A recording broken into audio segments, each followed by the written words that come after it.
Derby Wars, racing's biggest contest site, is now even bigger with more than 200 games every day. Check out Survivor, Derby Wars' hottest new game. It's fun, easy to play, and for just $4 you could win $1,000. Just pick a horse to finish first, second, or third and advance to the next race. With daily payouts and games starting every hour, you'll see why fans are racing to play Survivor.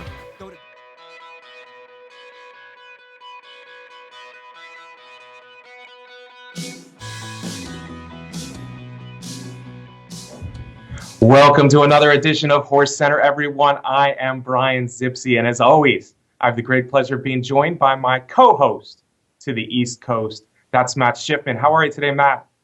Terrific, Brian. What a great weekend of racing we had last weekend, and we got another heck of a weekend coming up, Brian. Let's do the show.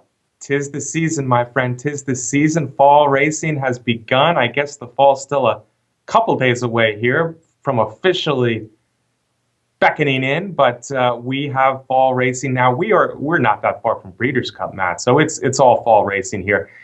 Big weekend last weekend. I think it might be an even bigger weekend next weekend, and that's what this show is going to focus on, folks.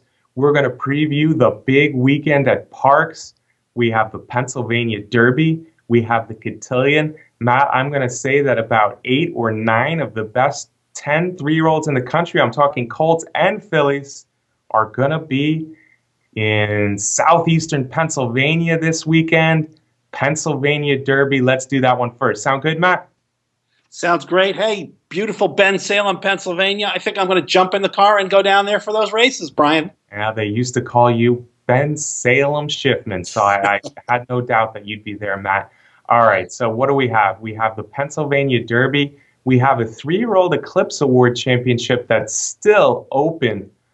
Nyquist, the Kentucky Derby winner, the 2-year-old champion of last year. Exaggerator has won a bunch of big races, including the Santa Anita Derby, the Preakness, and of course the Haskell. You also have Gunrunner, you have Cupid. Arrowgate's not going to be in this one, the smashing winner of the Travers, but a lot of the other big names are. Matt, is this a done deal for either the Derby or the Preakness winner, or is there more to look at than just the top 2? You know, Brian, I find this Pennsylvania Derby with the different horses that you've talked about to be just a fascinating collection of horses. The star power horses, like you mentioned, Brian, Nyquist, Gunrunner, Exaggerator, Sunny Ridge maybe at the bottom of them. Those are horses that at this point kind of all have something to prove. Maybe they're the horses who their recent form is not quite at its best. And then we've got some other horses whose recent form is pretty strong looking. And then we've got some outsiders. So I think you're saying, if I'm reading you right, Matt, I think what you're saying is that it's not just about Nyquist and Exaggerator in this Penn Derby. And I agree with you. I think this is a race that we could see one of the other horses win. We already know Gunrunner's very good. I mean, look at his Kentucky Derby. Look at his Travers. He's a very nice horse. Louisiana Derby, some of his wins, the Matt win, a very nice horse. Matt, one thing that strikes me, and I kind of thought this before the Preakness and going into the Haskell and a few other races this year, there's a lot of speed in this race. Nyquist likes to be on or near the lead. Then we're talking Gunrunner. Cupid obviously likes to be on or near the lead. I think Awesome Slew is a very talented horse. Summer Revolution's coming out of sprints. Hit It Once More, the Hot New York bred. They all probably want to be on or near the lead in this race. Exaggerator obviously is the top rallier in the race. Can he win on a dry track? We don't know yet, or at least we don't know this year. And then Sunny Ridge, the little old New Jersey bred who did make a nice rally in the Haskell. I don't know. Maybe this race is set up for the ralliers a little bit. Well, it certainly appears that way. And as you did, Brian, when I was doing my first run through with the 7, 8, 9 horses who were going to be there, I gave 5 horses a big red S on my PPs as speed horses.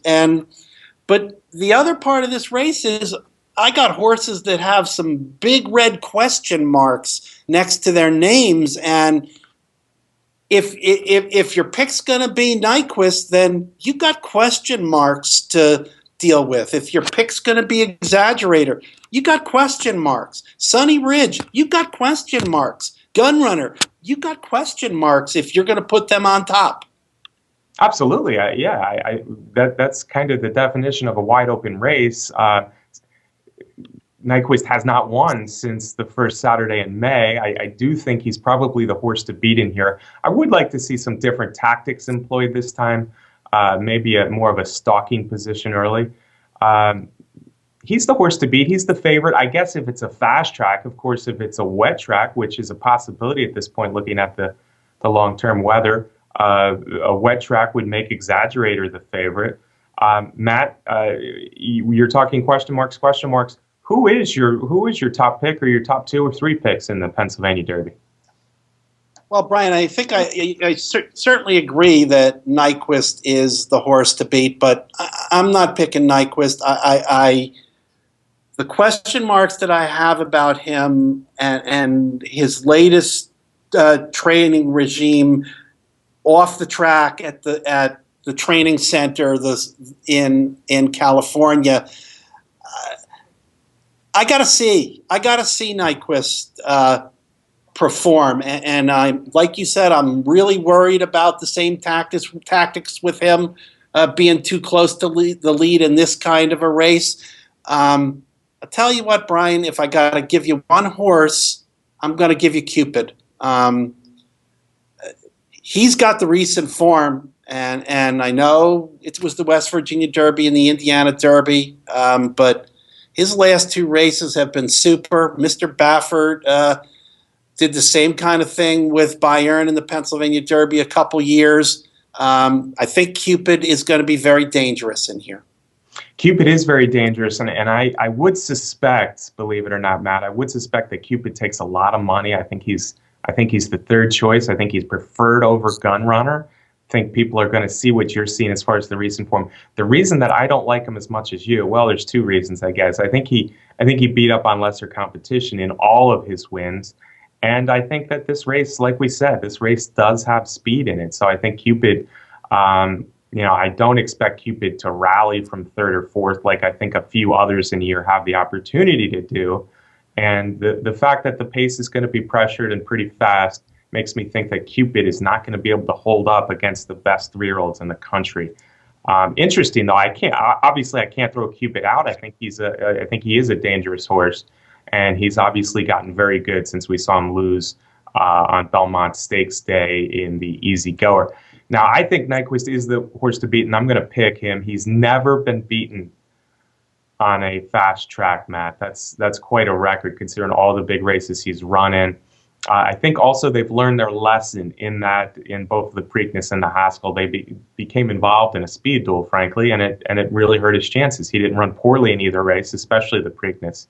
So give me a track that's not sloppy.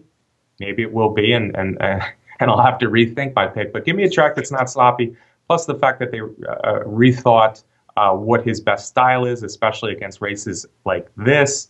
Also, I like the way he's training. He's been training at San Luis Rey for a while now. He's had a series of long works, mile works. They've been getting better and better. Obviously, he's getting sharp. I think those mile works also might be designed for down the road, 1.25 miles in the Classic, but also it might work out well in their favor where he doesn't fight for that early lead and he can do something more like he did in the Derby. Now, in the Derby, he still showed speed, but he was able to relax early and then pounce when he needed to, and he was just better than Gunrunner. The Haskell was the extreme opposite in which he battled on the lead. Sunny Ridge is an interesting long shot. For reasons of the pace, I do like Sunny Ridge, the lightly raced Jersey bred, a little bit more than other horses that I also like, such as Awesome Slew or Gunrunner or Cupid. So I think Sunny Ridge at a real price might be the horse to throw in the exotics. One last word on the Penn Derby, Matt. I'm going Nyquist with Sunny Ridge as my long shot. You know, Brian, I completely agree with your analysis of Nyquist, but there's something about it, Brian. The O'Neill's move with Nyquist to the San Luis Rey training center, it's just put so many question marks in my head, Brian. I feel like something else is going on. I would love to see Nyquist come back at full strength, and I really hope he does, but I'm not sure. You're not sure, and that's fair, Matt. I mean, he needs a rebirth. He hasn't won, like we said, since the Kentucky Derby, so he needs to re-kickstart that season, that great season he was having the first half of the season. I in an article yesterday, I called him the horse of the first half of the year, and like I said, never been beaten on a fast track. So Nyquist for me, Cupid for Matt. Cotillion, I think we might be a little bit closer. The Grade 1 Cotillion Stakes is also Saturday, the same card. I think we might be closer with our top pick. Who's your top pick, Matt? Well, again, Brian, I think we could say a lot of the same things. Well, I shouldn't say a lot of things. Same pace kind of discussion that we had about the Pennsylvania Derby with the Cotillion. There's a lot of horses that have shown speed in the past, and interesting how this race is gonna play out. Are some of these horses going to go battle it out in the lead, or are they all going to say, I don't think I want to battle out on the lead because the last time I did that didn't work out really well for me? And is there a bunch of them sitting and waiting to see how that actually plays out? I think it's a rider's race. Hey, as far as I'm concerned, Songbird is the horse to beat.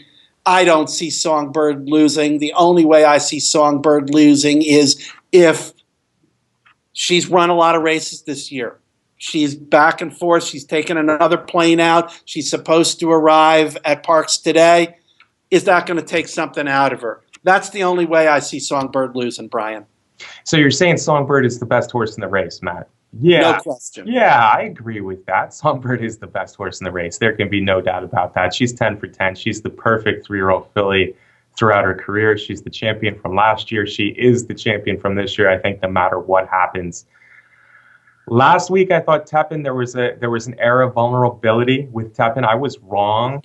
Tappan did it again. I've always loved Tappan, and at 2-5, I thought it might be worth taking a shot to see if that was the race where they could beat her.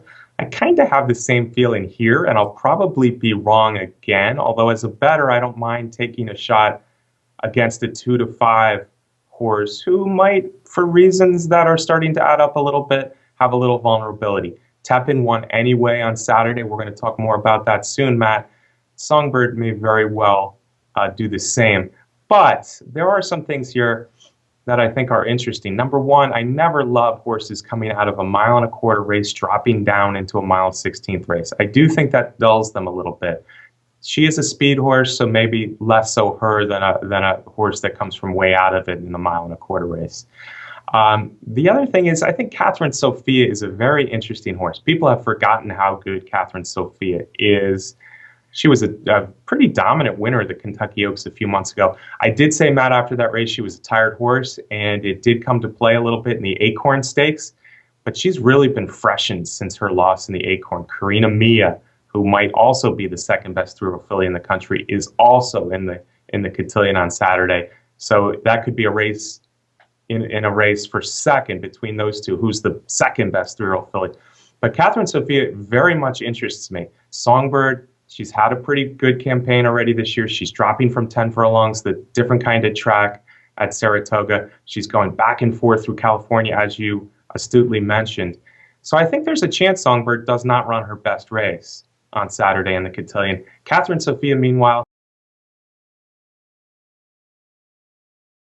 she's been freshened since that Acorn loss. She had a real easy prep where she was relaxed early in the Princess of Silmar. She beat basically allowance listed stakes horses in that race. I understand that, but she obviously loves this track. This is where she broke her maiden by more than 12 lengths. This is where she won her prep. She's a Parx horse. She's a Kentucky Oaks winning Parx horse who I now think is ready to run her best after the freshening, after the easy prep locally. So I think she's ready to run her best. Songbird might not be. Does it matter? I'm not sure, but I think Catherine Sophia at 2-5 versus 5-1 is interesting. It clearly is. In my eyes, it's a 2-horse race, Brian, and I agree with that. Parx is a quirky racing surface. Upsets have happened there. I mentioned earlier Bayern beating California Chrome there a couple years ago. Home track advantage, tremendous check mark in Catherine Sophia's side. I agree, Brian, but it's absolutely a 2-horse race. I as much as we like Karina Mia and some of those others, still I think it's too much distance for Karina Mia, the 2 turns, etc. And she's been running a lot also. It's a Songbird's advantage. She hasn't had to show everything for a full race that often. We'll see. Catherine Sophia and Songbird, exacta box.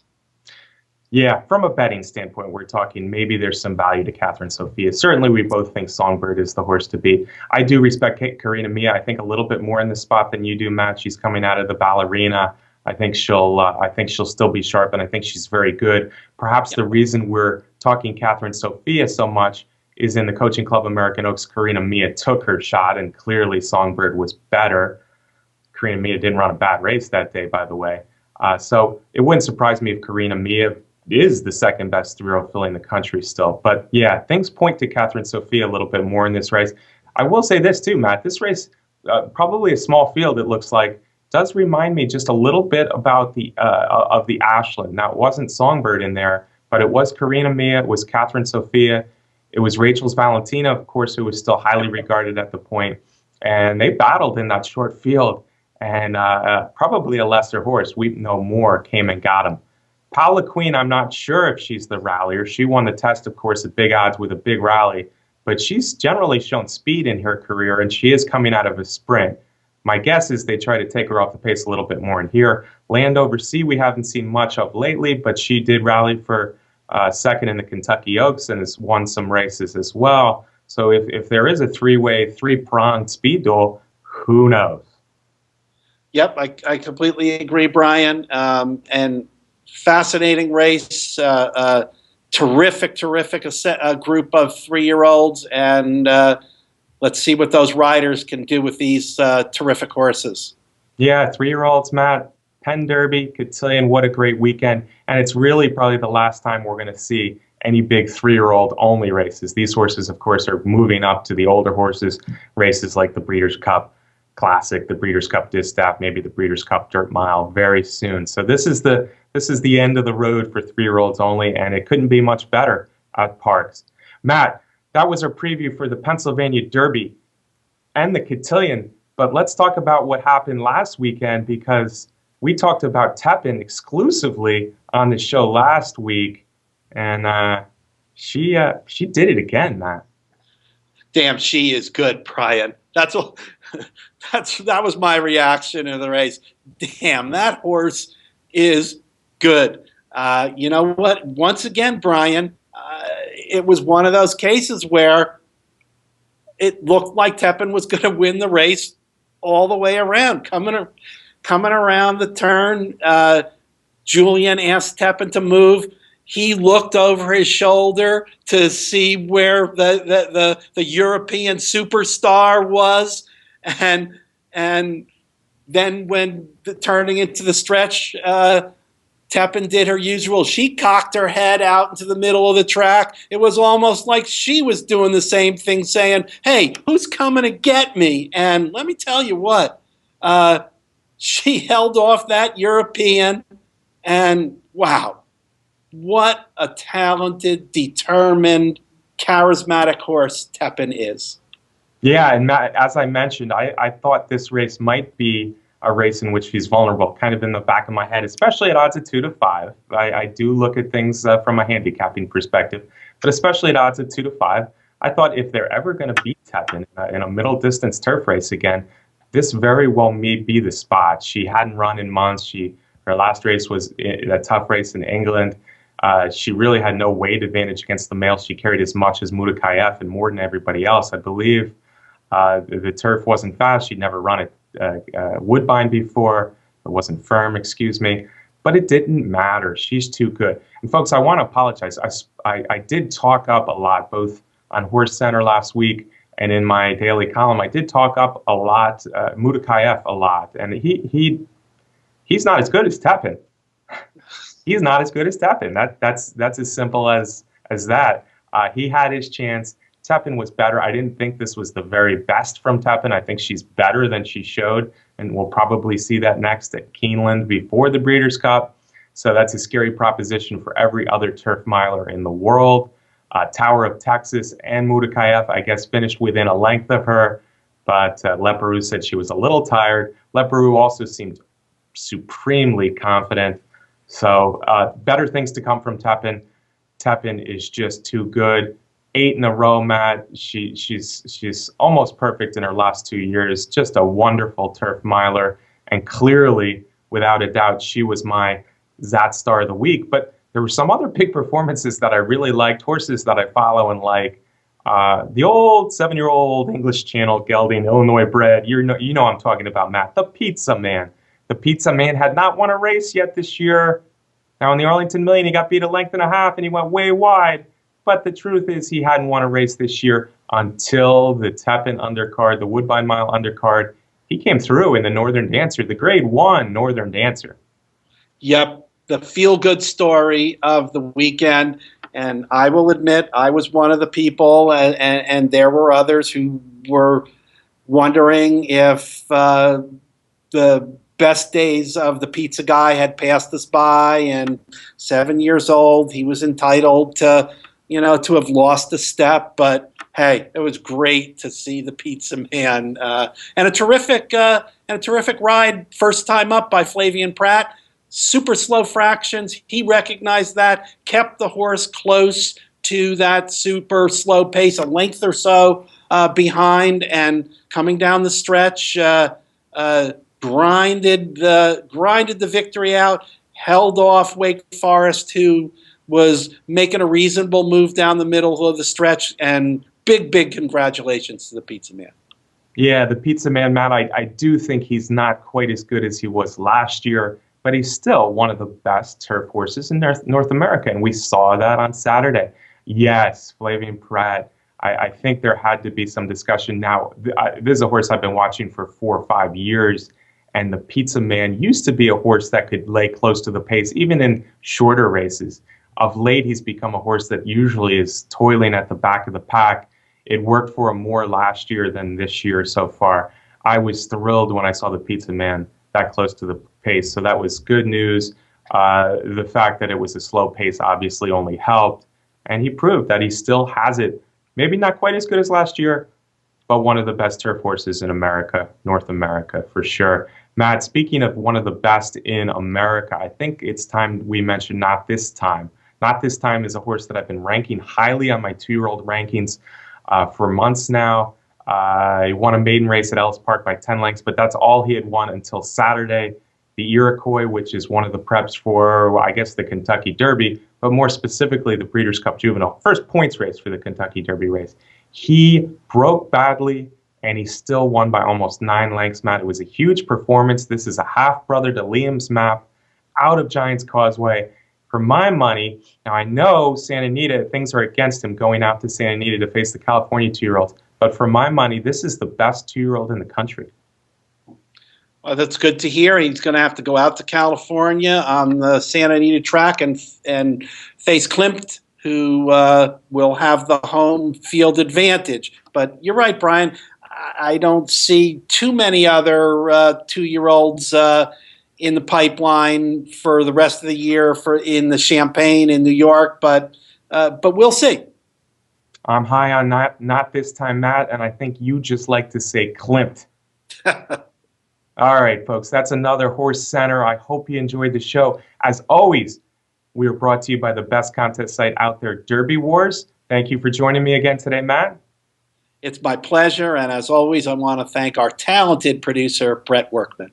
He's got a lot of talent there, folks. He's not quite as big as he used to. He's really getting into shape lately, Matt. It's kind of scary, but he does have some serious talent. Like not this time.